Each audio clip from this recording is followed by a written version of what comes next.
અમદાવાદના બહેરામપુરામાં પાણીની લાઈનો ખોદવાના કામને કારણે રહેવાસીઓ પાણી વિહોણા બન્યા. અમદાવાદના બહેરામપુરા વિસ્તારમાં પાણીની ગંભીર સમસ્યા સામે આવી છે.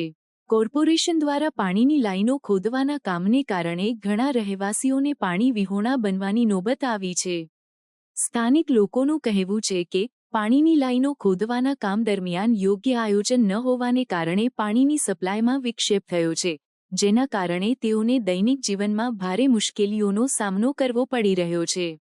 આ સમસ્યાને લઈને સ્થાનિકોમાં ભારે રોષ જોવા મળ્યો છે.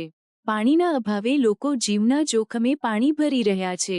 કેટલાક લોકો રાત્રિના સમયે પણ પાણી મેળવવા માટે બહાર જવાનું પડી રહ્યું છે, જે તેમના માટે જોખમભર્યું છે. તંત્રની નિષ્ક્રિયતા અને યોગ્ય આયોજનના અભાવે આ સમસ્યા ઊભી થઈ છે. આ સમસ્યા માત્ર બહેરામપુરા સુધી સીમિત નથી. વડોદરા શહેરના વાઘોડિયા રોડ પર પુષ્ટિદ્વાર સહિતની સોસાયટીઓમાં પણ દૂષિત પાણીની સમસ્યા સામે આવી છે.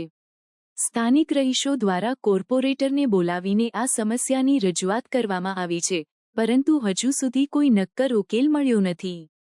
સુરતના પાલભાઠા વિસ્તારમાં આવેલી ગ્રીન સિટી રેસિડેન્સીના રહીશો દ્વારા પણ પીવાના પાણીની સમસ્યાને લઈને માટલા ફોડી અને પ્રતિક રેલી યોજીને પાલિકા તંત્ર સામે વિરોધ નોંધાવ્યો હતો.